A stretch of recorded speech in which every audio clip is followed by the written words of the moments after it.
ദൈവത്തിന് കിട്ടിയ ഒരു അമ്മഭാവമാണ് ശരിക്കും പറഞ്ഞാൽ പരിശുദ്ധ മറിയം സൃഷ്ടിയാണ്, നമുക്കറിയാം. ദൈവം സൃഷ്ടിച്ച ഒരാളാണ്. പക്ഷേ ദൈവത്തിന് ഇതിലൂടെ കൈവന്ന ഒരു മാതൃഭാവമുണ്ട്, ഭയങ്കര പരിപാലന. ദൈവം അത് അമ്മയിലൂടെ ശരിക്കും നിർവഹിക്കുന്നുണ്ട്. നിങ്ങൾക്കറിയാമല്ലോ ദൈവത്തിൻ്റെ നിലപാടെന്താ? ദൈവത്തിൻ്റെ നിലപാടല്ലല്ലോ അമ്മയുടെ നിലപാട്, രണ്ടും രണ്ടാ. നിങ്ങൾക്ക് മനസ്സിലായില്ലേ?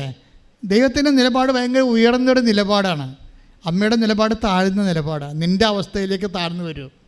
ദൈവം എന്താ പറഞ്ഞിരിക്കണത്?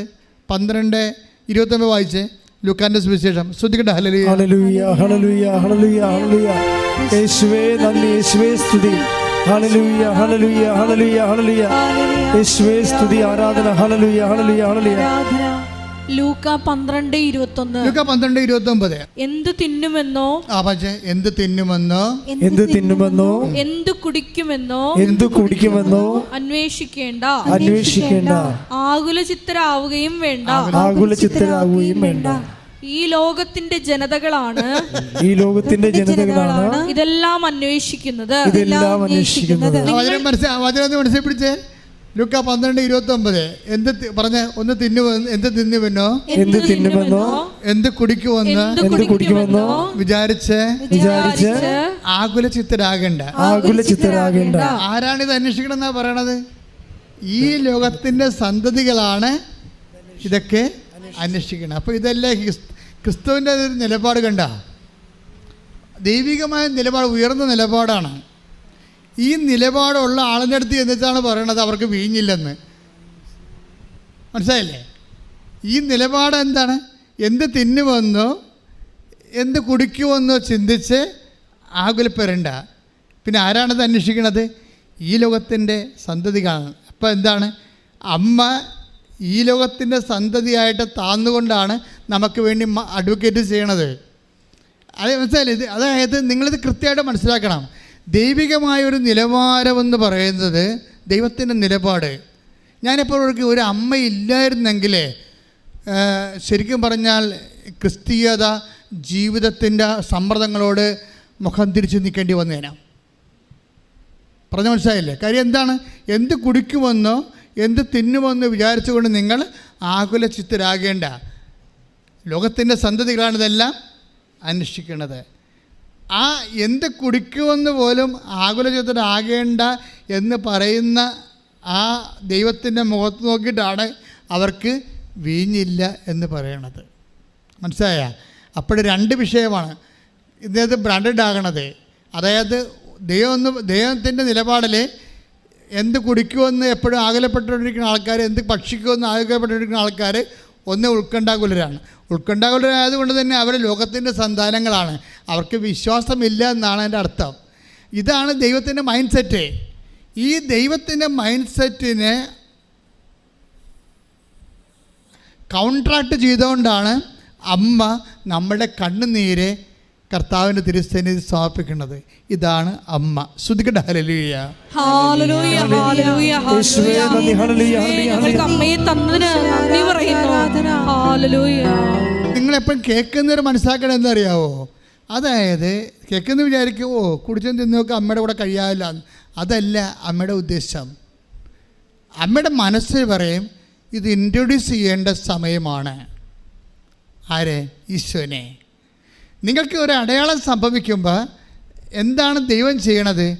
അമ്മയിലൂടെ ദൈവത്തെ നിങ്ങൾക്ക് പരിചയപ്പെടുത്തി തരികയാണ്.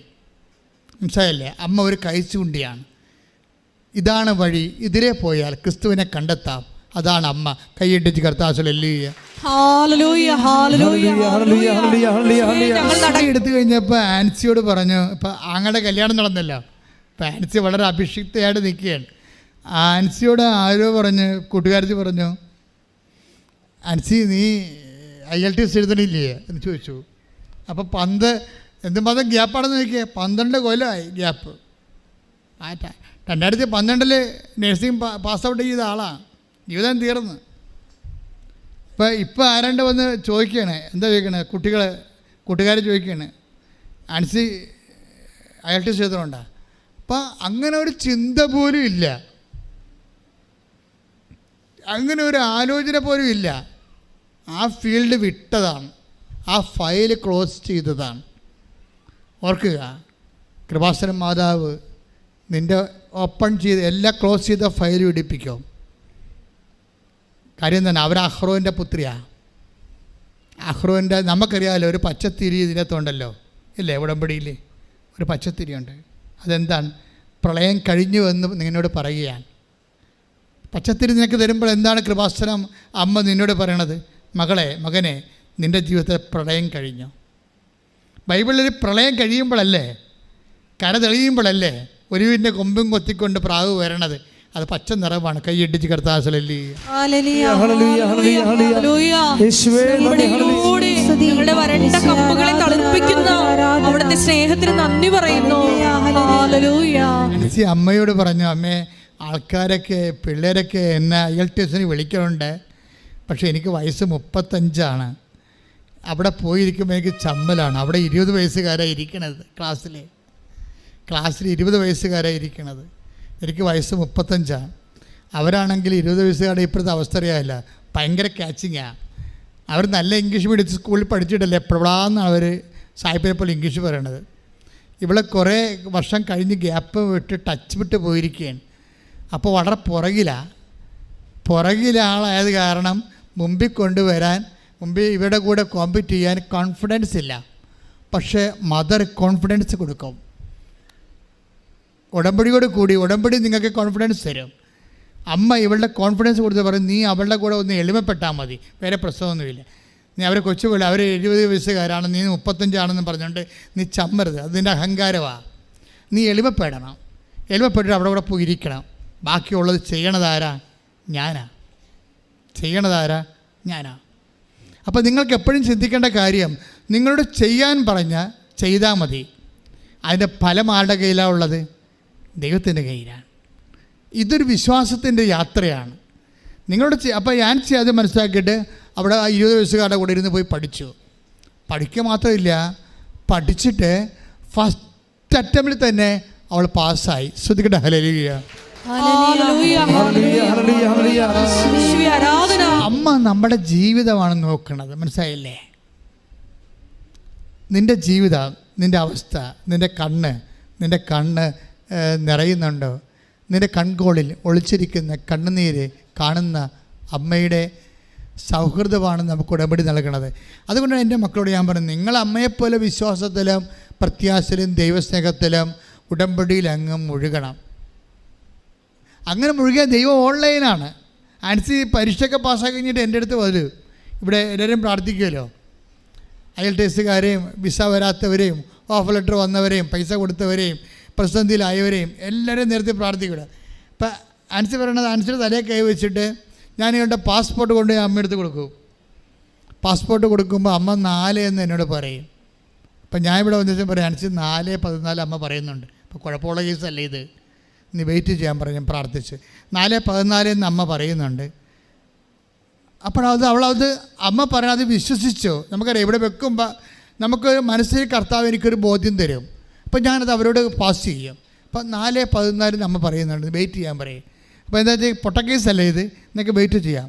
അപ്പോഴത്തേനും 4-ാം മാസത്തിൽ അവൾ കയറിപ്പോയി. ശ്രദ്ധിക്കട്ടെ. ഹല്ലേലൂയ. അതായത് നിങ്ങൾ കുറച്ച് കഴിഞ്ഞാൽ, ഒരു ടൈം കഴിഞ്ഞാൽ എൻ്റെ മക്കൾ മെക്കാനിക്കൽ, ഇപ്പം നമുക്കറിയാമല്ലോ, പണ്ട് ഈ ലോറിയൊക്കെ ഓടിക്കണില്ലേ, പഴയ ലോറിയൊക്കെ അല്ലേ, 5 ടൺ ലോറിയൊക്കെ ഓടിക്കുമ്പോൾ അത് മെക്കാനിക്കൽ സ്റ്റിയറിങ്ങാണ്. അതൊക്കെ ഇങ്ങനെ സ്റ്റിയറിങ് പിടിച്ച് വളക്കണമെങ്കിൽ ഡ്രൈവറിൻ്റെ 18 മസിലും നമുക്ക് കാണാം, പുറത്ത് കാണിക്കാതെ. ഇപ്പോഴങ്ങനെയല്ല, ഇപ്പോഴേ പവർ സ്റ്റിയറിംഗ് അല്ലേ, അതിങ്ങനെയല്ലേ കാണിക്കത്തുള്ളവർ അല്ലേ. അപ്പം അതുപോലെ തന്നെ പ്രെയർ പവർ സ്റ്റിയറിങ്ങിലാക്കണം. കുറച്ച് കഴിയുമ്പോൾ ഇത് അഭിഷേകമാകും. ഇപ്പോൾ ആൻസിയുടെ ഒരു സാക്ഷ്യം കേട്ടപ്പോൾ എനിക്ക് തോന്നിയേ, ആൻസിക്ക് ഭയങ്കര പേടിയാണ് വണ്ടി ഓടിക്കാൻ ഭയങ്കര പേടിയാണ്. വിറക്കും, പിന്നെ വിറക്കും, പല പ്രശ്നങ്ങളാണ്. പക്ഷേ ഒരു പ്രാവശ്യം ഈ ഉടമ്പടി എടുത്തു കഴിഞ്ഞതിന് ശേഷം ഈ പ്രത്യക്ഷിക്കുന്ന പ്രാർത്ഥന അഭിഷേകമായിട്ട് കിട്ടും. പുസ്തകം നോക്കാതെ തന്നെ നമ്മൾ ഓട്ടോമാറ്റിക്കായിട്ട് എന്തെങ്കിലും ഇഷ്യൂ വന്ന ഉടനെ പ്രത്യക്ഷിക്കുന്ന പ്രാർത്ഥന വായിന്ന് വരും. അതിന് അഭിഷേകം എന്ന് പറയണത്. നമുക്ക് എന്തൊക്കെ ഇഷ്യൂ വന്നു, നമ്മളിപ്പോൾ നമ്മളൊരു പ്രഗ്നൻസിയിൽ മകളുടെ പ്രസവത്തിന് പോയി നിൽക്കുകയാണ്. അപ്പോൾ അവളെ ഓപ്പറേഷൻ തിയേറ്റർ കയറ്റി. അപ്പോൾ അമ്മ പുറത്ത് നിൽക്കുകയാണെങ്കിൽ ഓട്ടോമാറ്റിക്കായിട്ട് ആരും പറയണ്ട, പ്രത്യക്ഷ പ്രാർത്ഥനയും വിശ്വാസ പ്രമാണവും സ്വർഗസ്ഥനായ പിതാവും നന്മ പറഞ്ഞു വരെയൊക്കെ ഓട്ടോമാറ്റിക്കായിട്ട് വരും. അതിനാണ് അഭിഷേകം എന്ന് പറയുന്നത്. അതിനാണ് പവർ പ്രേയറിൻ്റെ പവർ സ്റ്റിയറിംഗ് എന്ന് പറയും. അങ്ങനെ ആയിക്കഴിഞ്ഞാൽ നിങ്ങൾ രക്ഷപ്പെട്ടു.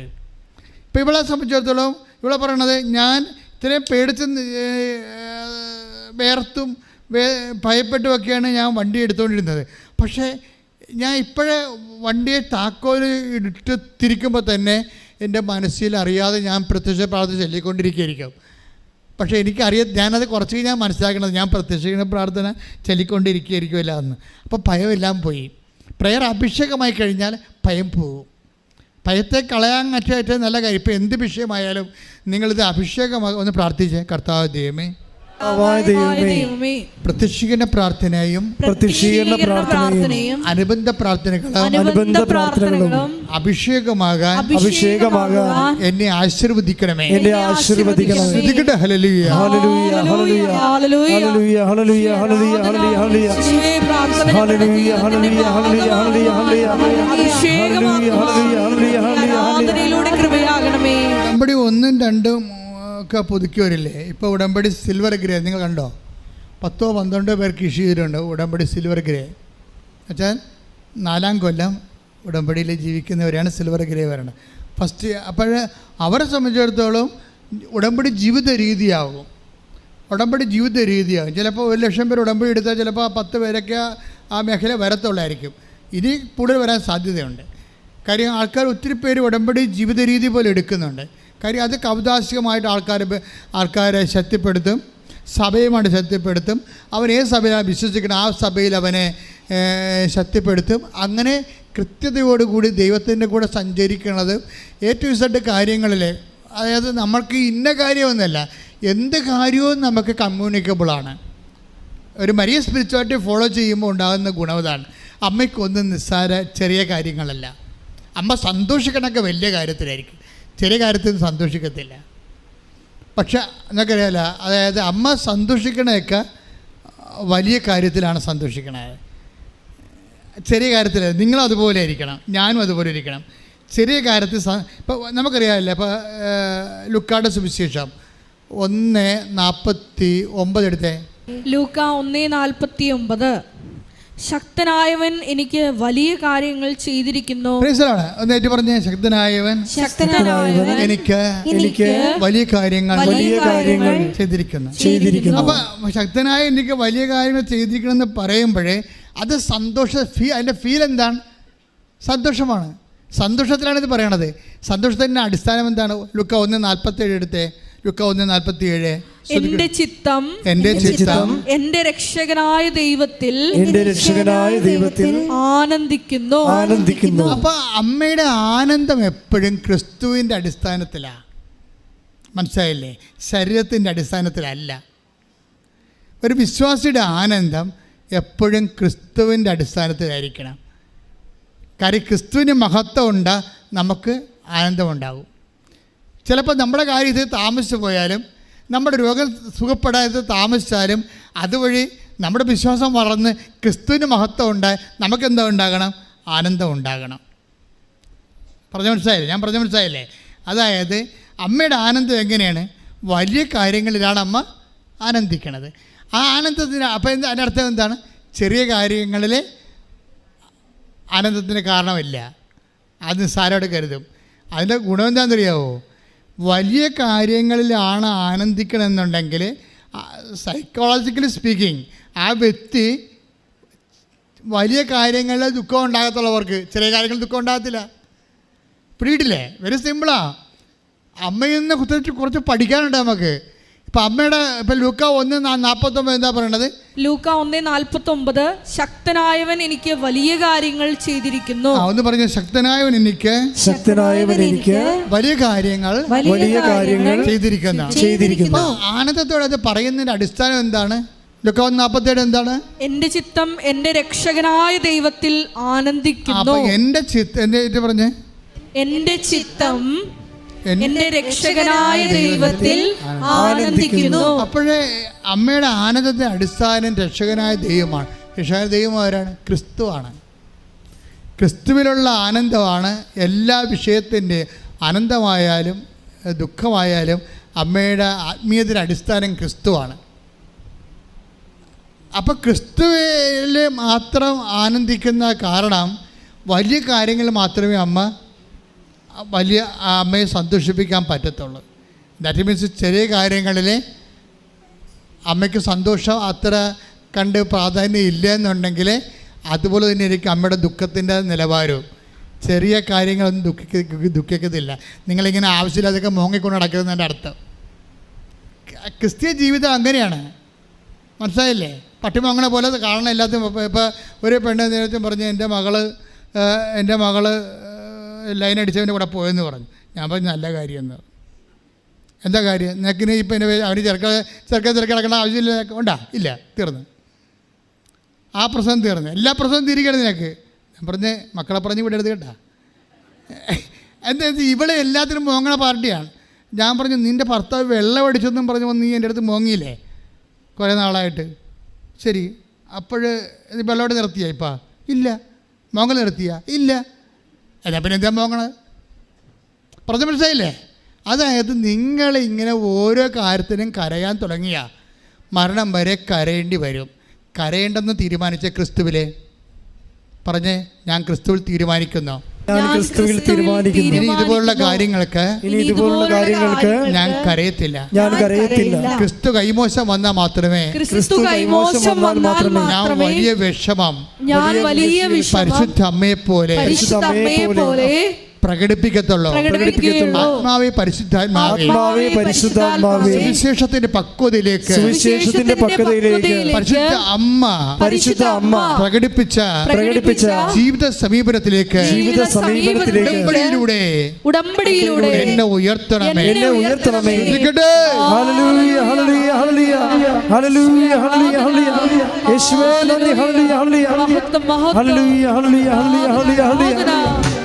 ഒരു മരിയൻ എന്ന് പറയണത് ഒരു ജീവിത സമീപനവുമാണ്, അതുപോലെ തന്നെ ഒരു സംസ്കാരമാണ്. മരിയൻ ഒരു സ്വഭാവമാണ്. മരിയൻ സ്വഭാവം, മരിയൻ സമീപനം, മരിയൻ സംസ്കാരം. ഇതാണ് ഈ പറഞ്ഞതിൻ്റെ അർത്ഥമല്ല. ക്രിസ്തുവിനെ സ്വീകരിച്ച് ക്രിസ്തുവിനെ അടിസ്ഥാനമാക്കി മുന്നേറുന്ന മറിയത്തിൻ്റെ ജീവിത സമീപനങ്ങൾ നമ്മളെ സുവിശേഷ പക്വതയിലേക്ക് നയിക്കും. കൈയിടിച്ച് കർത്താവ്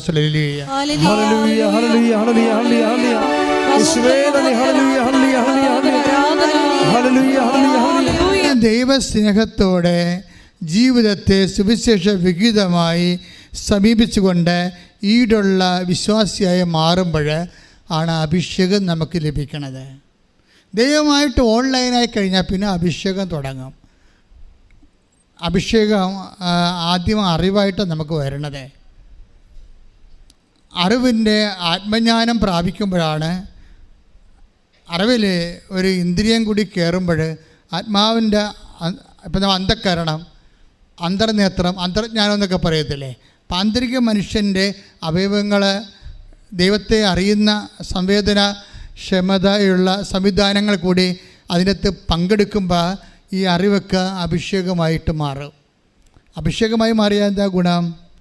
നമുക്ക് വചനം ഇപ്പം തന്നെ കർത്താവ് ചോദിക്കണില്ലേ, അമ്മ രക്ഷപ്പെട്ടത് എവിടെയാണ്? വചനം അഭിഷേകപൂർവം ഗ്രഹിക്കാൻ കഴിഞ്ഞപ്പോഴാണ് അമ്മ രക്ഷപ്പെട്ടത്. ഇപ്പം ഈശോ എന്താ പറഞ്ഞത്? ഈശോ നോട്ടടിക്കണേ ചെയ്തത്. അവർക്ക് വീഞ്ഞില്ല എന്ന് പറഞ്ഞപ്പോൾ ഈശോ എന്താ പറഞ്ഞത്? എനിക്കും നിനക്കും എന്ത് അല്ലേ? 2:4 അല്ലേ?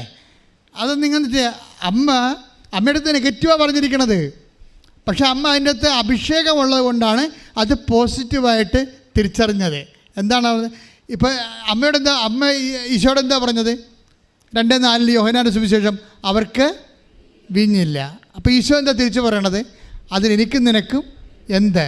എൻ്റെ സമയം ഇനി സായി. അപ്പോൾ എൻ്റെ സമയം ഇനി ആയിട്ടില്ലെന്ന് പറയുമ്പോൾ അഭിഷേക വിധി പ്രകാരം അമ്മ എങ്ങനെയാണ് അത് ഗ്രഹിക്കണത്?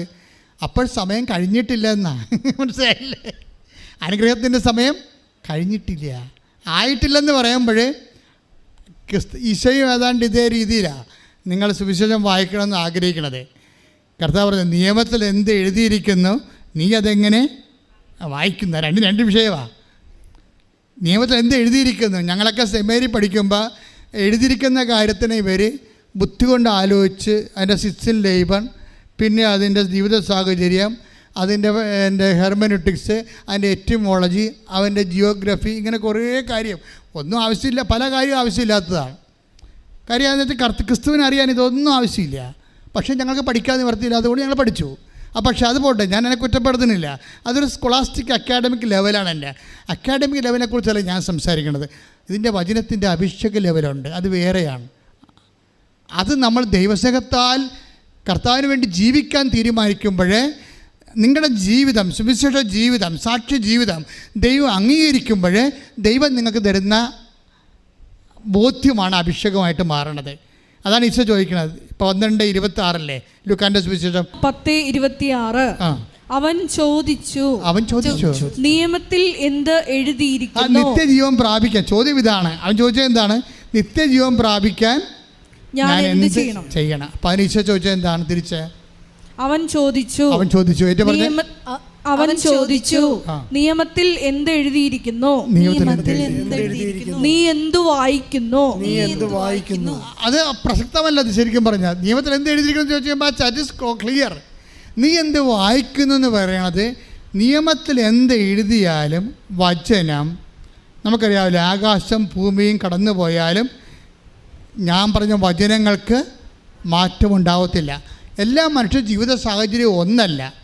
പലതരത്തിലുള്ള ജീവിത സാഹചര്യങ്ങളോട് ഒരുമിച്ച് വചനം ഇൻട്രാക്ട് ചെയ്യും. കൈയിട്ടിച്ച് കർത്താവിനെ സ്തുതിക്കട്ടെ. ഹല്ലേലൂയ ഹല്ലേലൂയ ഹല്ലേലൂയ ഹല്ലേലൂയ യേശുവേ നന്ദി. ഹല്ലേലൂയ ഹല്ലേലൂയ ഹല്ലേലൂയ ഹല്ലേലൂയ ഹല്ലേലൂയ. എൻ്റെ മക്കളെ, ഇതുപോലെ തന്നെ ഒരു അഭിഷേക നിലവാരമുണ്ട്. ഞാൻ പറഞ്ഞു നിങ്ങൾ ഉടമ്പടിയിൽ നിന്ന് വിട്ടു പോരുതെന്ന് പറയാനുള്ള ഉദ്ദേശം എന്ന് വെച്ച് കഴിഞ്ഞാൽ, നിങ്ങൾ ഇപ്പോൾ ഉടമ്പടി ക്രമപ്രകാരമുള്ള ചിട്ടപ്പടി നിങ്ങൾ കൃപാസനത്തിൽ വരണമെന്നോ അല്ലെങ്കിൽ കൃപാസനത്തിൽ തന്നെ കെട്ടിക്കേട്ട് കാണാത്ത കയറി ഇവിടെ കെട്ടിയിടണമെന്നൊന്നുമില്ല.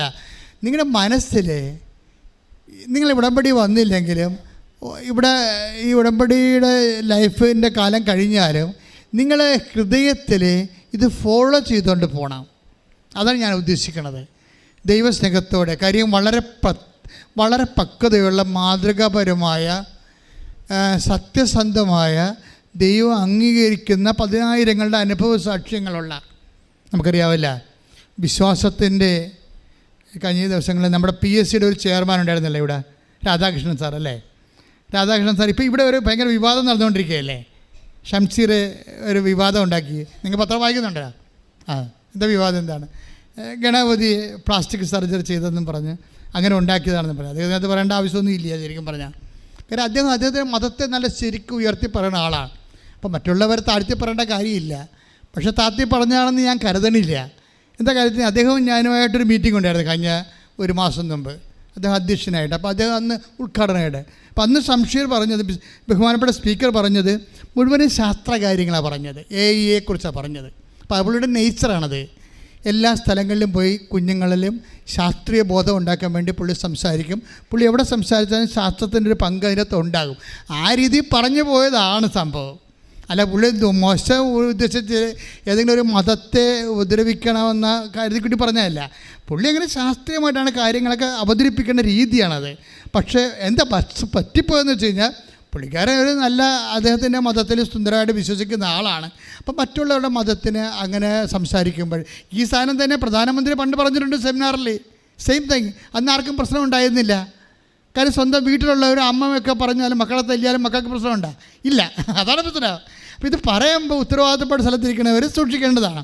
പക്ഷേ അതിൻ്റെ കമൻറ്റ് വായിക്കുമ്പോൾ നമുക്കൊരു മനസ്സിലാവും. കമൻറ്റ് താഴെ ഈ വിഷയത്തിൻ്റെ താഴെ കമൻറ്റുകളുണ്ട്. എന്താണ് അവസാനം വന്നപ്പോൾ എന്താ വന്നത്? ശാസ്ത്രം ഒരു സ്ഥലത്ത്, പിന്നെ എന്താണ് മിത്ത് അല്ലെങ്കിൽ വിശ്വാസം എന്ന് പറഞ്ഞ രീതിയിൽ ആ രീതിയിലാക്കി കളഞ്ഞ ആൾക്കാർ ഒരു സ്ഥലത്ത്. ഇപ്പോൾ ഭയങ്കര കോമ്പറ്റീഷനായിരുന്നു ഇവിടുത്തെ. അപ്പോൾ അതിനകത്ത് ഒരു കമൻറ്റ് ഇതാണ്, അതായത് ശാസ്ത്രം എന്ന് പറഞ്ഞാൽ എന്താ? അമ്മ പറയാണ് ഇതാണ് നിൻ്റെ അപ്പനെന്ന് പറയണത് നമ്മുടെ വിശ്വാസം.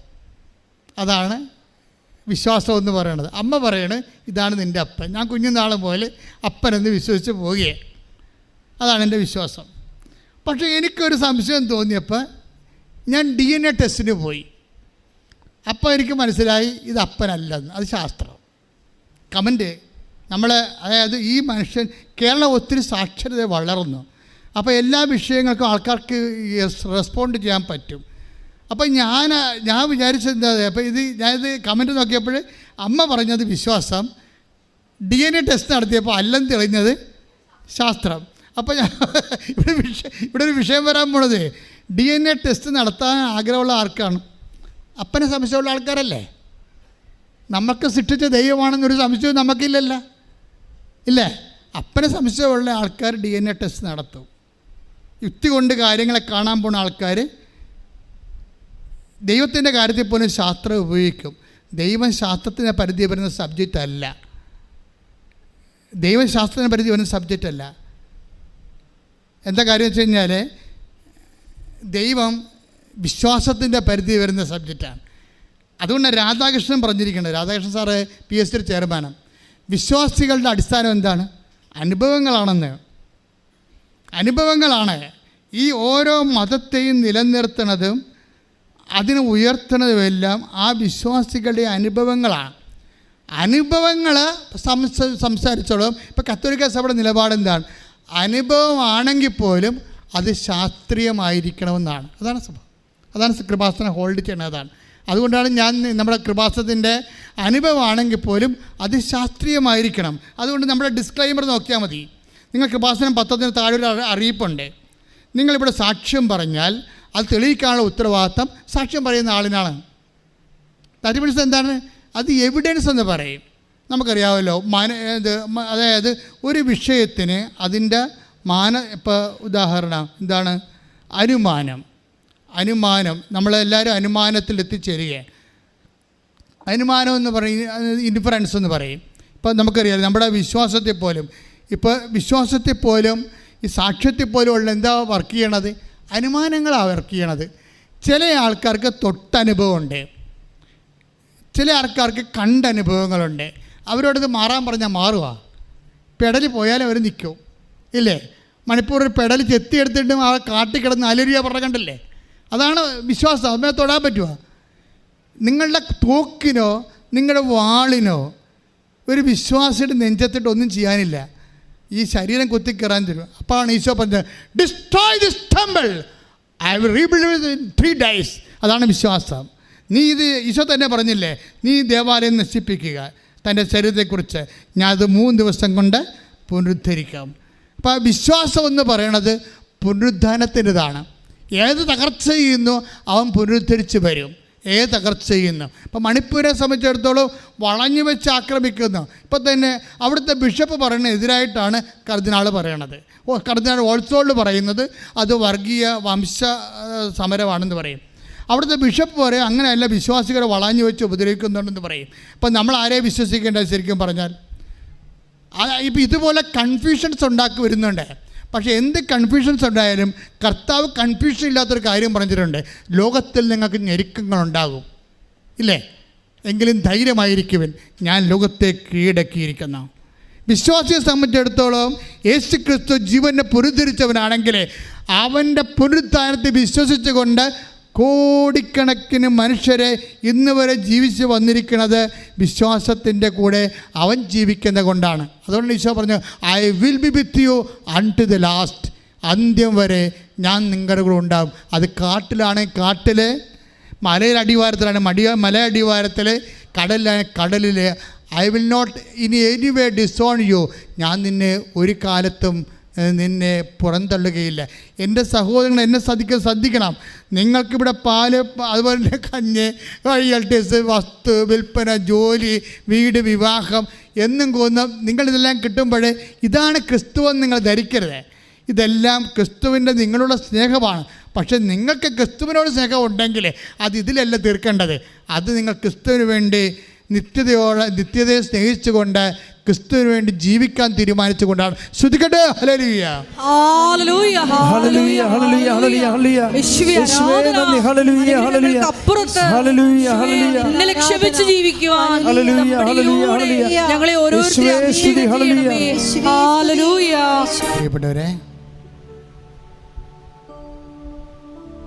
ഒത്തിരിയേറെ സാക്ഷ്യങ്ങൾ നമ്മൾ എല്ലാ ദിവസവും കേൾക്കുമ്പോൾ ഈ ആരാധന സമയങ്ങളിൽ ആരാധന എപ്പോൾ എവിടെ കൂടിയാലും അത് പങ്കെടുക്കുന്നവർ വിദൂരങ്ങളായിരിക്കുമ്പോൾ അവിടെ നൽകുന്ന ദർശനങ്ങളിലേക്ക് വിശ്വാസം നമ്മൾ അപ്ലൈ ചെയ്യുമ്പോൾ അവർക്ക് കർത്താവ് സൗഖ്യം കൊടുക്കുന്നതായിട്ട് കണ്ടുണ്ട്.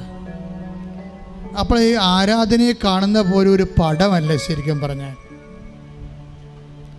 കുർബാനയൊക്കെ അർപ്പിക്കുമ്പോൾ കത്തോലിക്ക സഭയുടെ നിലപാട് കുർബാന ടി വിയിൽ കൂടുന്നതിനോട് സഭ എതിർപ്പാണ്. എൻ്റെ ടൈം കഴിഞ്ഞു. പിന്നെ ഷാലോമിലെ കുർബാനയുണ്ട്, അത് കിടപ്പ് രോഗികൾക്ക് വേണ്ടിയുള്ളതാണ്. കാര്യം കുർബാനയും നമ്മൾ കാണുന്നത് പടമാണ്. നമുക്കറിയാമല്ലോ പിക്ചറിൽ എന്താ കാണുക, പിക്ചർ ട്യൂബ് എന്നല്ലേ പറയണത്, പിക്ചർ ട്യൂബ് എന്നല്ലേ പറയണത് ടി വിക്ക്, മറ്റേ മൊബൈൽ സ്ക്രീൻ എന്നല്ലേ പറയണത്. അപ്പം അതൊന്നും കുർബാനയല്ല ശരിക്കും പറഞ്ഞാൽ. പിന്നെ ലോക്ക്ഡൗണിൻ്റെ ഒക്കെ ഒരു കാലത്ത് നമുക്ക് വേറെ ഓപ്ഷൻ ഇല്ലാഞ്ഞതുകൊണ്ട് സഭ ഇത് അംഗീകരിച്ച പിക്ചർ തന്നെയാണത്, പടവാണ്, കുർബാനയല്ല. അതുകൊണ്ട് നിങ്ങൾ ആരും വിചാരിക്കരുത് മൊബൈലിലെ കുർബാന. ഇപ്പോൾ അറബി നാട്ടിലൊക്കെ താമസിക്കുന്നവരുണ്ട്, അവർ പിന്നെ കപ്പലിൽ കരകാണാതെ 6 മാസമൊക്കെ ജീവിക്കുന്നവരുണ്ട്. ആ കുർബാന സാധ്യമില്ല അവർക്ക് ഓപ്ഷനുണ്ട്. അവർക്ക് സഭ ഇതിനുള്ള അനുവാദം കൊടുത്തിട്ടുണ്ട്. നിങ്ങളുടെ മൊബൈലിൽ നെറ്റിലാണ് കുർബാന കൂടാൻ പറ്റണമെങ്കിൽ അങ്ങനെ കൂടുന്ന ആൾക്കാരുണ്ട്. പക്ഷേ ഫിസിക്കലായിട്ടാണ് ഇത് എപ്പോഴും കൂറേണ്ടത്. പക്ഷേ ഈ കുർബാന നമ്മളുടെ ഈ കൃപാസനം ആരാധനയിൽ ഇതൊരു പടമല്ല ശരിക്കും പറഞ്ഞാൽ. കാര്യം ഇത് ഏത് സമയത്ത് ആൾക്കാർ കൂടുമ്പോഴും ഒരു കൊല്ലം കഴിഞ്ഞാൽ ഒരു 6 മാസം കഴിഞ്ഞ് 2 ദിവസം കഴിഞ്ഞാലും അപ്പോൾ ഇത് 2 മാസം കഴിഞ്ഞ് കൂടിയാലും ഒക്കെ ആൾക്കാർക്ക് വിശ്വാസമുള്ളവർക്ക് വിശ്വസിച്ച് അത് കൂടുന്നവർക്ക് ആ തത്സമയ അനുഭവങ്ങൾ കൊടുക്കുന്നുണ്ട്. അതുകൊണ്ട് തന്നെ നിങ്ങൾ വളരെ ശ്രദ്ധിച്ച് വേണം ഈ വിഷയം കൈകാര്യം ചെയ്യാൻ. എനിക്ക് പേടിയുണ്ട്, അതുകൊണ്ടാണ് ഞാൻ ഇത്രയും വിചാരിച്ചില്ല ദൈവം ഇങ്ങനെ ഇത്രയും വലിയ കാര്യങ്ങൾ ചെയ്യുമെന്ന്. ഇൻ്റർകോണ്ടിനെൻ്റൊക്കെ ആൾക്കാർ തളർവായ രോഗികൾ എഴുന്നേറ്റ് പോകുന്നുണ്ട്. നമ്മൾ സാക്ഷ്യങ്ങൾ നോക്കിയാൽ മതി, ആൾക്കാർ പറയുന്ന സാക്ഷ്യങ്ങൾ. അപ്പം അതുകൊണ്ട് തന്നെ എൻ്റെ മക്കളെ, ദൈവം നമ്മളെ നയിക്കുകയാണ്.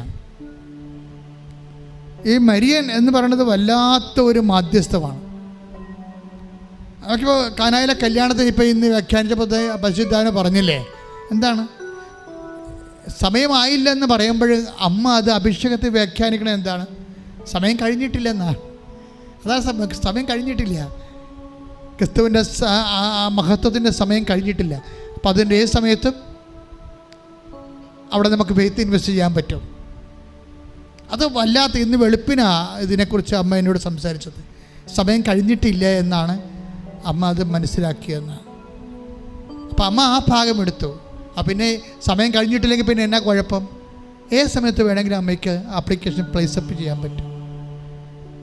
വചന അഭിഷേകപൂർവ്വം വായിക്കാൻ കർത്താവ് ചോദിച്ച പോലെ വചനത്തിൽ എന്ത് എഴുതിയിരിക്കുന്നോ നീ അതെങ്ങനെ വായിക്കുന്നു. നിനക്കും ആഫ്രിക്കയിലുള്ളവർക്കും അമേരിക്കയിലുള്ളവർക്കും ഒരു വചനമേ ഉള്ളൂ, പക്ഷെ അവർക്ക് വായന പലതരമാണ്. കാര്യം അവിടെ സിറ്റുവേഷൻസ് വളരെ വ്യത്യാസമാണ്. അപ്പോൾ ഓരോരുത്തരുടെ മനുഷ്യൻ്റെ ജീവിതം സിറ്റുവേഷൻസ് വ്യത്യാസമുള്ളതനുസരിച്ച് അവനൊരു പ്രൈവറ്റ് വായനയുണ്ട്. അതാണ് ഈശോ ചോദിക്കുന്നത്, നീ അതെങ്ങനെ വായിക്കുന്നു. നിനക്ക് വായിക്കാൻ ദൈവം എങ്ങനെയാണത് വ്യാഖ്യാനിച്ച് തന്നിരിക്കുന്നത്. വ്യാഖ്യാനം പരിശുദ്ധാത്മാവിൻ്റെതാണ്. വചനത്തിൻ്റെ ഒരു പ്രത്യേകത അതാണ്. വചനമെല്ലാം അനന്തമായ പൊട്ടൻസിയാണുള്ളത്. എല്ലാ ജനപദങ്ങൾക്ക് വേണ്ടി എല്ലാ കാലങ്ങളിലേക്കും കർത്താവിൻ്റെ സ്നേഹമായി വചനം നമ്മളിലേക്ക് വരികയാണ്. കൈയടിച്ച് കർത്താവിനെ തുടരുക.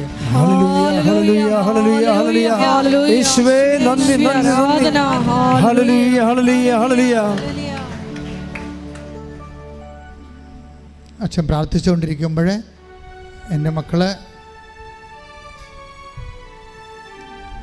സ്തുതിക്കുന്നവരെ സ്തുതിച്ചും വിശ്വാസപ്രമാണം അറിയാവുന്നവർ വിശ്വാസപ്രമാണം ചൊല്ലിയും അതൊന്നും അറിയത്തില്ലാത്തവരെ അമ്മയുടെ പ്രത്യക്ഷീകരണത്തിൻ്റെ സാക്ഷിയായി എന്നെ ഉയർത്തണമേ എന്നും പ്രാർത്ഥിച്ചുകൊണ്ടിരിക്കുക, ആവർത്തിച്ച് പ്രാർത്ഥിച്ചുകൊണ്ടിരിക്കുക. ഇടിപ്പിന്നൽ പോലെ കർത്താവിൻ്റെ ശക്തി നിങ്ങളിലേക്ക് എവിടെയെല്ലാം ആരെല്ലാം എന്നെല്ലാം ഈ ആരാധന കൂടുന്നുവോ അവർക്കെല്ലാം വേണ്ടി അമ്മ മധ്യസ്ഥം വഹിച്ചുകൊണ്ട് കാലാതീതയായി നമ്മുടെ കൂടെ നിൽക്കുകയാണ്. ശ്രദ്ധിക്കട്ടെ. നല്ലവനായ യേശുവിന്റെ ഉന്നതമായ നാമത്തിന് സ്വസ്ഥം ചെയ്യുന്നു. നിന്റെ വിശുദ്ധ പൗരോഹിത്യത്തെ കർത്താവെ മഹത്വപ്പെടുത്തണമേ. കർത്താവെ സഭയിലുള്ള സാന്നിധ്യം പ്രകടമാക്കണം.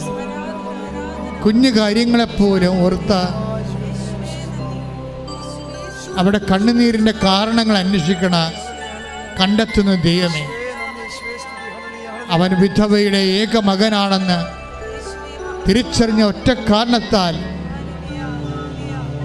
കുഴിയിലേക്ക് പോയിക്കൊണ്ടിരുന്ന ശവപ്പെട്ടിയെ ഇടവഴിക്ക് തടഞ്ഞു നിർത്തിയ ദൈവമേ, നിന്റെ തടഞ്ഞു നിർത്തുന്ന വലിയ കരങ്ങൾ തകർച്ചയിലേക്ക് പോകുന്ന, ദുരന്തത്തിലേക്ക് പോകുന്ന അങ്ങനെ മക്കളുടെ ജീവിതത്തെ അമ്മയുടെ മധ്യസ്ഥത്താൽ ഈ ആരാധനയിൽ തടഞ്ഞു നിർത്തിക്കൊണ്ട് മാരക രോഗങ്ങള്, തിരവേദികള്, ജീവിത ദുരിതങ്ങള് യേശു ക്രിസ്തുവിന്റെ നാമത്തിൽ മാറിപ്പോകട്ടെ.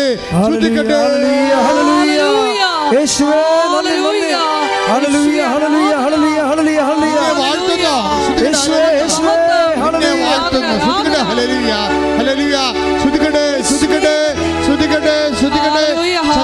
കൈകള് രണ്ട് പേരും നിങ്ങളുടെ ശിരസിൽ വെക്കുക. അച്ഛനോട് ചേർന്ന് പ്രാർത്ഥിക്കുക. കർത്താവേ, ഞങ്ങളുടെ കൈകളെ അങ്ങയുടെ ആണിപ്പഴുതാർന്ന അത്ഭുത കരങ്ങളാൽ ഇപ്പോൾ സ്പർശിക്കണമേ. അടിപ്പിണർ പോലെ, വൈദ്യുത ആഘാതം പോലെ ഇപ്പോഴേ ഉച്ച മുതൽ ഉള്ളംകാൽ വരെ കർത്താവിന്റെ രക്തം പടരട്ടെ. ഞങ്ങളിപ്പോൾ ആർക്ക് വേണ്ടി പ്രാർത്ഥിക്കുന്നുവോ, ആരെ മനസ്സിലോർക്കുന്നുവോ അവരുടെ മേലും പരിശുദ്ധാത്മാവിനെ അയക്കണമേ. കർത്താവേ, അങ്ങയുടെ തിരുരക്തത്താൽ അവരെ തളിക്കണമേ. മാർഗരോഗികൾ, യേശുവിന്റെ നാമത്തിൽ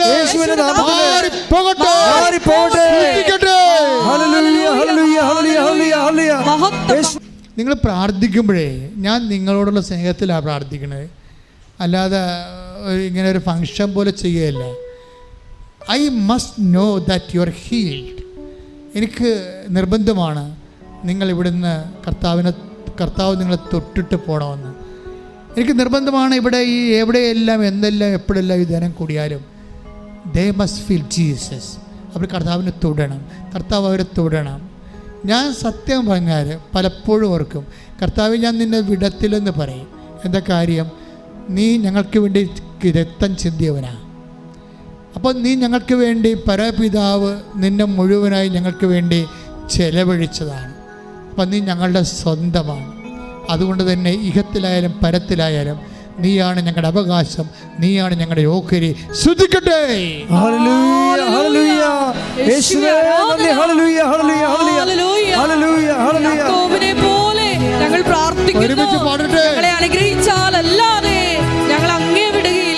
താഴെ പറയുന്ന വിഷയങ്ങളാണ് പ്രാർത്ഥിക്കുന്നത്. പിഞ്ചു കുഞ്ഞുങ്ങൾക്ക് വേണ്ടി പ്രാർത്ഥിക്കാൻ പോകുന്ന ഓട്ടിസമുള്ള കുഞ്ഞുങ്ങളെ, ഹൈപ്പർ ആക്ടിവിറ്റി ഉള്ള കുഞ്ഞുങ്ങളെ, ചില കുഞ്ഞുങ്ങൾക്ക് മൂത്രം പോകുന്നില്ല, മലം പോകുന്നില്ല, ചില കുഞ്ഞുങ്ങളെ വീർത്തിരിക്കുന്നതായിട്ട് ഇപ്പോൾ ഈശോ കാണിച്ചത്, കണ്ണ് വീർത്തിരിക്കുന്നതായിട്ട് കാണിക്കുന്നുണ്ട്. അമ്മയുടെ തോളയിൽ കിടക്കുന്ന കുഞ്ഞ്, 1 വയസ്സ് പോലും ഇല്ലാത്ത കുഞ്ഞിൻ്റെ കണ്ണ് വീർത്തിരിക്കുന്നതായിട്ട് ആ കുഞ്ഞിനെ കർത്താവ് സുഖപ്പെടുത്തുന്നുണ്ട് ഇപ്പോഴേ. അഡിനോയിഡിൻ്റെ അസുഖമുള്ളവർ, മൂക്കിൽ ദിശ വളരുന്നവർ, അതുപോലെ ഉദരത്തിൽ സിസ്റ്റുള്ളവർ, എനിക്കറിയാമല്ലോ എത്രയോ സിസ്റ്റുകളാണ് കർത്താവ് ഓരോരുത്തരും വന്ന് സാക്ഷ്യം പറയുന്നില്ല. ഓപ്പറേഷൻ പോലും വേണ്ടാതെ സിസ്റ്റുകൾ കർത്താവ് പറഞ്ഞതാണ് സംഭവിക്കുന്നത്. കർത്താവ് മോസസിനോട് പറഞ്ഞില്ലേ, നിങ്ങൾ ഇന്ന് കാണുന്ന ഈജിപ്തുകാരെ നാളെ നിങ്ങൾ കാണത്തില്ലെന്ന്. അതുപോലെ ഇന്ന് കാണുന്ന സിസ്റ്റ് നിങ്ങൾ നാളെ കാണത്തില്ല. അത് നിൻ്റെ ദൈവത്തിൻ്റെ നിന്നോടുള്ള സ്നേഹമാണ്. ശ്രദ്ധിക്കട്ടെ. എൻ്റെ പ്രിയപ്പെട്ടവരെ, നമ്മളിപ്പോൾ പ്രാർത്ഥിക്കാൻ പോകുന്നത് കടക്കമ്പോളങ്ങൾ. ഇപ്പോൾ കർത്താവ് കാണിച്ചു തരുന്നതനുസരിച്ചും പ്രാർത്ഥിക്കുന്നുണ്ട്, പിന്നെ എൻ്റെ മനസ്സിൽ നിന്ന് എടുത്തും പ്രാർത്ഥിക്കുന്നുണ്ട്. ഇപ്പം പ്രാർത്ഥിക്കണത് മനസ്സിൽ നിന്ന് എടുത്തല്ല, കർത്താവ് കാണിച്ചു തന്നതാണ്. 2 കാര്യങ്ങളാണ്. ഒന്ന്, ഒരു വാഴത്തോട്ടം. ചെറുത് വാഴത്തോട്ടമല്ല, ഒരു 10-10,000 വാഴകളുള്ള തോട്ടം. അതിന് രോഗങ്ങൾ വന്നിരിക്കുന്നതായിട്ട് കാണിക്കുന്നുണ്ട്. അപ്പോൾ തോട്ടക്കാരുടെ രോഗങ്ങളാണ് ഇപ്പോൾ കർത്താവ് കാണിച്ചു തരാം, പ്രാർത്ഥിക്കാൻ പറഞ്ഞിരിക്കുന്നത്. ചിലപ്പോൾ അത് ഏലമാകാം, ഇഞ്ചിയാകാം, ചിലപ്പോൾ വേറെ എന്തെങ്കിലും. നിങ്ങൾ തോട്ടവിളയെ ആശ്രയിച്ച് ജീവിക്കുന്നവർ അവർക്ക് വേണ്ടി നമ്മളെല്ലാവരും അവിടുന്ന് എല്ലാ ശാപങ്ങളും എല്ലാ രോഗങ്ങളും മാറിക്കൊണ്ട് അവരുടെ വിയർപ്പിൻ്റെ വില തിരിച്ചു കിട്ടാൻ വേണ്ടി കൈ ഉയർത്തി ശ്രദ്ധിക്കട്ടെ.